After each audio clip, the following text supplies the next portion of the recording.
मांसाहार पुण्य है या पाप? जानिए गरुड़ पुराण क्या कहता है। भक्तों, मांसाहार पुण्य है या पाप? आज इस संदर्भ में हम आपको एक कथा सुनाने जा रहे हैं। अगर आप पहली बार इस चैनल पर आए हैं तो चैनल को सब्सक्राइब कर लीजिए और वीडियो को लाइक करना ना भूलें। तो चलिए कहानी शुरुआत करते हैं। ये बात उन दिनों की है जब भगवान श्री कृष्ण अपने बालपन में थे। एक बार जब श्री कृष्ण एक पेड़ के नीचे बैठे बांसुरी बजा रहे थे, उसी समय एक हिरण दौड़ता चला आया और उनके पीछे जाकर छुप गया। वो हिरण बहुत ही घबराया हुआ था। भगवान श्री कृष्ण ने उसके सिर पर हाथ फेरते हुए कहा, क्या हुआ? तुम क्यों छुप रहे हो? उसका पीछा करते हुए एक शिकारी भी वहां आ पहुंचा और बोला, यह मेरा शिकार है, इसे मुझे दे दो, इस पर मेरा अधिकार है। तब भगवान श्री कृष्ण बोले, हर जीवित जीव पर उसका खुद का अधिकार होता है, न कि किसी और का। तब वो शिकारी क्रोध में बोला, यह मेरा शिकार है, इसे मैं पकाकर खाऊंगा। तब भगवान श्री कृष्ण बोले, किसी भी जीव को मारकर खाना पाप की श्रेणी में आता है। क्या तुम पाप के भागी बनना चाहते हो? मांसाहार पुण्य है या पाप, क्या तुम धर्म को नहीं जानते? तब वो शिकारी बोला, मैं तुम्हारे जितना शिक्षित तो नहीं कि यह जानूं कि मांसाहार पुण्य है या पाप, पर मैं ये जानता हूँ कि जीव को मारकर खाना, इसमें कोई हर्ज नहीं।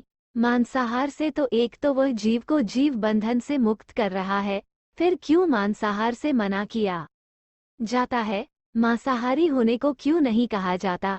वैसे भी मैं इसको मारकर नीच योनि से मुक्ति दिलाकर पुण्य ही कमा रहा हूँ, फिर इस पर पाबंदी क्यों? इसे तो प्रोत्साहित करना चाहिए। जहाँ तक मैंने सुना है, जीव हत्या तो शास्त्रों में भी बताया गया है। राजा लोग शिकार किया करते थे। ऐसे तमाम तर्क देते हुए श्री कृष्ण से पूछा कि फिर क्यों ये मांसाहार गलत है और पाप की श्रेणी में आता है? आप ही बताइए, मांसाहार पुण्य है या पाप? भगवान श्री कृष्ण समझ गए कि इसकी बुद्धि मांस खाने के कारण तामसिक हो गई है और उसने सोचने और समझने की बुद्धि भी खो दी है। फिर भगवान श्री कृष्ण बोले, इस अंतहीन विषय पर पहले मैं कोई राय नहीं दूंगा। मेरी इस छोटी सी कथा सुनने के बाद तुम ही उत्तर देना कि मांसाहार पुण्य है या पाप, और तुम्हें मांस खाना है या नहीं। वो शिकारी सोचने लगा कि इसमें मेरा तो कोई घाटा नहीं है, इस कथा को मैं सुन ही लेता हूँ, मेरा मनोरंजन भी हो जाएगा और बाद में मुझे इसका मांस भी मिल जाएगा। तो भगवान श्री कृष्ण ने अपनी कथा आरंभ की।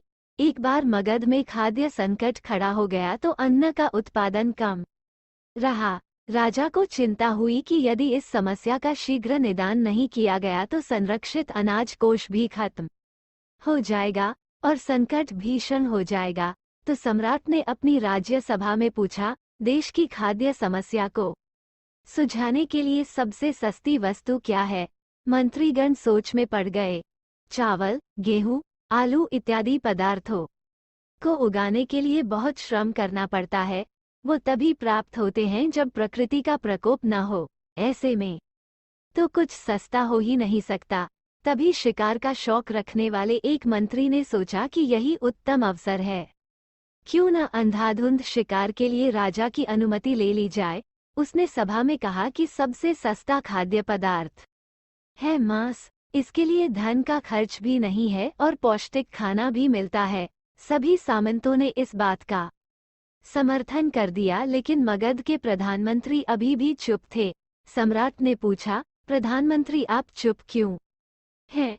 आपने कोई अनुमोदन नहीं किया, आपका क्या मत है? प्रधानमंत्री ने कहा, मैं यह नहीं मानता कि यह कथन सही है कि मांस सबसे सस्ता पदार्थ है। फिर भी इस विषय पर मैं अपने विचार आपके सामने कल रखूंगा। प्रधानमंत्री उसी रात मांसाहार का प्रस्ताव रखने वाले सामंत के घर पहुंचे। सामंत ने इतनी देर रात प्रधानमंत्री को अपने घर आया देखा तो वह घबरा गया। किसी अनिष्ट की आशंका से वह कांप गया। प्रधानमंत्री ने कहा, संध्या को महाराज बीमार हो गए, उनकी हालत बहुत ही खराब है। राजवैद्य ने कहा है कि किसी शक्तिशाली देह का 2 तोला मांस मिल जाए तो राजा के प्राण बचाए जा सकते हैं। आप महाराज के सबसे विश्वास पात्र हैं, इसीलिए आपसे योग्य कौन होगा। इसके लिए आप जो भी मूल्य लेना चाहे ले सकते हैं। आप कहें तो इस काम के लिए मैं आपको 1 लाख स्वर्ण मुद्राएं भी दे सकता हूँ। एक बड़ी जागीर भी आप मांग सकते हैं। बस आप अपनी इच्छा कहें। मैं कटार से आपके हृदय को चीर कर बस 2 तोला मांस निकाल लूंगा। ये सुनकर सामंत के चेहरे का रंग फीका पड़ गया। वो सोचने लगा, जब जीवन ही नहीं रहेगा तो लाख स्वर्ण मुद्राओं से मैं क्या करूंगा और बड़ी जागीर भी किस काम आएगी। वो झटपट अंदर भागा और अपनी तिजोरी से 1 लाख स्वर्ण मुद्राएं लेकर आया। मुद्राएं देकर उसने प्रधानमंत्री के पैर पकड़ लिए और गिड़गिड़ाते हुए बोला, श्रीमंत, मैं आपकी 1 लाख मुद्राओं में अपनी 1 लाख मुद्रा और मिलाता हूँ। इस पैसे से आप किसी और सामंत के हृदय का मांस खरीद ले, किंतु मुझे जाने दे, ये बात किसी और को पता न चले। मैं आपसे आग्रह करता हूँ। प्रधानमंत्री जी यह सब समझ चुके थे। वो उसे थोड़ी और मानसिक पीड़ा देना चाहते थे। प्रधानमंत्री ने आगे कहा, सामंत, आप शरीर से बलिष्ठ हैं। आपकी कदकाठी महाराज से मिलती जुलती है, इसीलिए राजवैद्य ने खास तौर पर आप ही का नाम लिया है। आपके दान से हमारे अच्छे राजा की जिंदगी बच सकती है। आप कहे तो मैं आपको प्रधानमंत्री का पद देने को तैयार हूँ और खुद आपका कर्मचारी बनकर रहूंगा, पर प्रजा से हमारे राजा ना छीने। सामंत तो फंसता हुआ दिख रहा था। उसने शरीर पर अंग वस्त्र रखकर अपने जूते भी पहन लिए। जैसे ही वो वहां से भागने वाला था, वो तुरंत प्रधानमंत्री के पैरों में लेट गया। उसने याचना की कि प्रधानमंत्री, मैं इसके योग्य नहीं हूँ। जब प्राण ही नहीं रहेंगे तो प्रधानमंत्री पद का या राजा का सिंहासन भी मिल जाए तो मैं उसका क्या करूँगा। आप चाहें तो मेरा सब कुछ ले ले, पर मेरे प्राण न लें। मैं अपना ये भवन और सारा धन आपको सौंपता हूँ। रातों रात राज्य से निकल जाऊंगा। इतना कहकर वो अपने घोड़े की ओर भागा और जैसे ही अपना घोड़ा गठने लगा, आवाज आई, अभी अभी अपने पीछे गए तुम अपने परिवार को भी छोड़े जा रहे हो। सामंत बोला, मेरे प्राण से प्रिय कुछ भी नहीं है। जब जीवन ही न रहेगा तो कुटुंब का क्या करूंगा। जीवन रहा तो ऐसे ही सुखी रह लूंगा। इतना कहकर घोड़े पर छलांग लगाकर बैठ भी गया।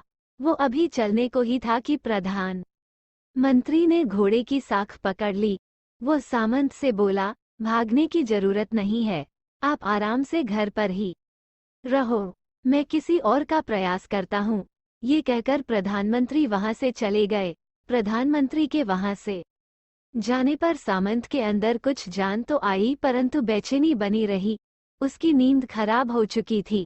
मुद्राएं लेकर प्रधानमंत्री बारी बारी से सभी सामंतों के घर पहुंचे और सभी से राजा के लिए हृदय का 2 तोला मांस मांगा, परंतु कोई भी राजी न हुआ। सबने अपने बचाव के लिए प्रधानमंत्री को 1 लाख और 5 लाख मुद्राएं तक दे दी। इस प्रकार प्रधानमंत्री ने एक ही रात में करोड़ों स्वर्ण मुद्राएं जमा कर ली। फिर सुबह होने से पहले ही अपने महल में पहुंच गया। अगले ही दिन राजसभा में सभी सामंत समय से पहले ही पहुंच गए। सभी यह जानना चाहते थे कि राजा स्वस्थ है कि नहीं, लेकिन कोई भी किसी से भेद नहीं खोलता था। सबको राजवैद्य की तलाश थी। उनसे ही उन्हें कुछ सूचना मिल सकती थी। प्रधानमंत्री ने सैनिकों को आज्ञा दे रखी थी कि जब तक महाराज राजसभा में न आए, किसी भी सामंत को भी महल से बाहर जाने की आज्ञा नहीं है। राजा सभा में अपनी चिर परिचित गति में आए और अपने सिंहासन पर आकर बैठे। सभी सामंतों ने देखा, कहीं से भी राजा उन्हें अस्वस्थ नहीं लगे। उन्हें तो कुछ हुआ ही न था। प्रधानमंत्री ने उनसे झूठ बोला। हर सामंत के मन में यही विचार चल रहा था, पर कोई भी किसी और को कुछ भी न बोल रहा था। तभी प्रधानमंत्री ने राजा के समक्ष 1 करोड़ स्वर्ण मुद्राएं रख दी। राजा ने पूछा, ये स्वर्ण मुद्राएं किसके लिए है और कहाँ से आई। प्रधानमंत्री ने कहा, 2 तोले मांस के लिए इतनी धनराशि जुटाई है, पर मांस न मिला। अपनी जान बचाने के लिए सामंतों ने यह मुद्राएं दी हैं। अब आप यह विचार कीजिए, मांस कितना सस्ता है। राजा को बात समझ में आ गई। उन्होंने प्रजा को अतिरिक्त परिश्रम करने का निवेदन किया और राजा के अनाज भंडार में से अनाज निकालकर श्रमिकों को दिया गया। उन्होंने पौष्टिक सब्जियों की खेती का तुरंत आदेश दिया। वो 1 करोड़ स्वर्ण मुद्राएं इसी कार्य के लिए और श्रमिकों के कल्याण के लिए खर्च की गई। ऐसे साग सब्जी तेजी से उगी, जिससे प्रजा का कल्याण भी हुआ और पौष्टिकता भी मिली। कुछ समय बाद मौसम अनुकूल हुआ और खेती लहलहाने लगी। इस प्रकार राज्य से खाद्य संकट दूर हुआ। तो मित्रों, जीवन का यह मूल्य भगवान श्री कृष्ण हमें इस कथा के जरिए समझाना चाहते हैं कि हम यह न भूलें कि जिस तरह हमें अपनी जान प्यारी है, उसी तरह सभी जीवों को अपनी जान प्रिय होती है। अपने दिल से जानिए पराये दिल का हाल। यदि संसार के संबंधों से मुक्त करने का तर्क सही है, यदि जीव हत्या जीव को संसार बंधन से मुक्त करने का तरीका है, तो अत्याचारी द्वारा किया गया नरसंहार भी मान्य है। वह भी ये तर्क दे सकते हैं कि वो लोग जीवन के कष्ट से आप लोगों को मुक्त कर रहे हैं। अगर उसके लिए वो जीवन बोझ होता तो कभी भी अपनी जान बचाने के लिए संघर्ष नहीं करता, आपसे भागता नहीं। जो आपके सामने असहाय हो जाता है, उसे प्राण गंवाने पड़ते हैं। जिन जीवों को मारकर आप खा रहे हैं, उन्हें तो प्राण बचाने का अवसर भी नहीं मिलता। बर्बरता सिर्फ वही नहीं है जहां सिर्फ मानव का रक्त बहता है। बर्बरता उसे भी कही जाती है जहां स्वार्थ के लिए किसी जीव की हत्या कर दी जाए। हम अंत समय में जिंदगी भर के पापों के लिए जिंदगी भर सुकर्म करने की कोशिश करते हैं, परंतु हम ये भूल जाते हैं कि जब वो जीव हमारे लिए काटा गया और हमारे लिए तड़पा, उसका श्राप हमें इस जीवन में ही नहीं बल्कि अगले जीवन तक नहीं छोड़ता। परमात्मा से यह ज्ञान पाकर शिकारी परिपूर्ण हो गया और उसे ज्ञान की प्राप्ति हो गई, और वह जान गया कि महानता जीवन लेने में नहीं बल्कि जीवन देने में है। शिकारी भगवान के आगे हाथ जोड़कर वहां से चला गया और उसने कसम खा ली कि वो अपने संपूर्ण जीवन में किसी को भी कभी चोट नहीं पहुंचाएगा। तो दोस्तों, कैसी लगी आपको हमारी यह कहानी? कमेंट जरूर कीजिएगा और वीडियो को लाइक जरूर कीजिएगा। जय श्री कृष्ण।